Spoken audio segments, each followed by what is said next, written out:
SIR SIR SIR রাজ্যব্যাপী এখন SIR নিয়ে সবাই খুব উদ্বিগ্ন।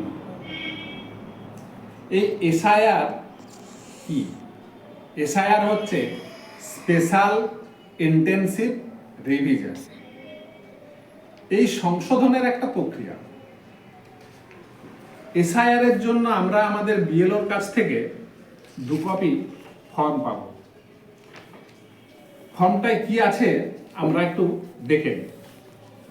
ফর্মে থাকছে প্রথমে নির্বাচকের নাম এবং তার এপিক নাম্বার, ঠিকানা, তার জেলা, রাজ্যের নাম, পিনকোড। দ্বিতীয় ঘরে থাকছে তার ক্রমিক সংখ্যা, অংশ নাম্বার, তার ভোট গ্রহণ কেন্দ্রের নাম, কোন বিধানসভা এবং রাজ্যের নাম। 3 নাম্বার ঘরে আছে বারকোড। চতুর্থ নাম্বারে আছে তার ছবি এবং পাশে আছে একটা ফাঁকা অংশ, সাম্প্রতিক ফটো সাটুন। এখানে তার সাম্প্রতিক তার ছবি, পাসপোর্ট সাইজের ফটো এখানে মাপ করে আমরা কেটে এখানে ছিটিয়ে দেব। ফর্মে প্রথমে দেওয়া আছে জন্ম তারিখ, তাহলে যার ফিল আপ করা হচ্ছে তার জন্ম তারিখ আমরা এখানে লিখব।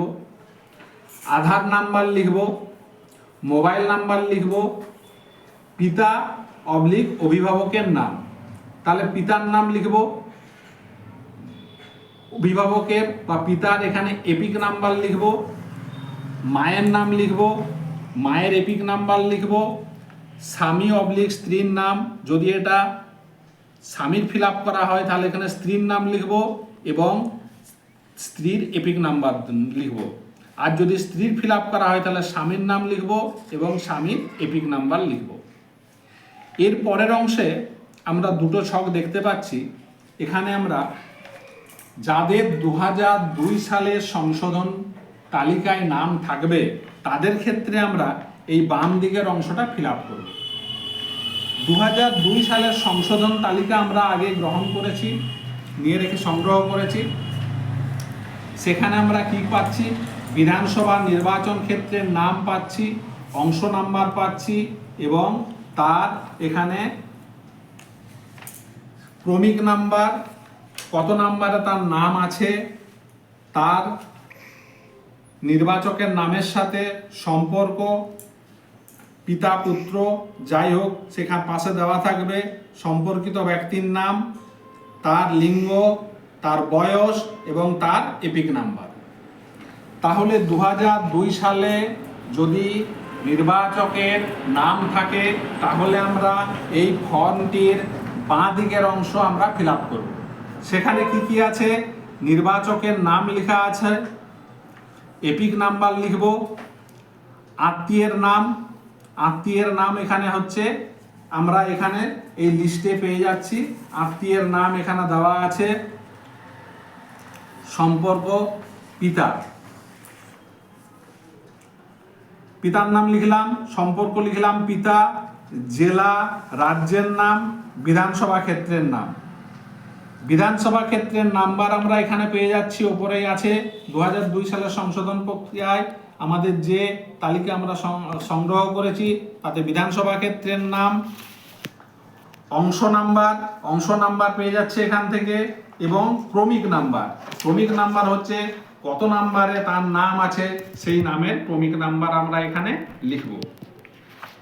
এইভাবে আমরা এটার 2 কপি আমরা ফিল আপ করব।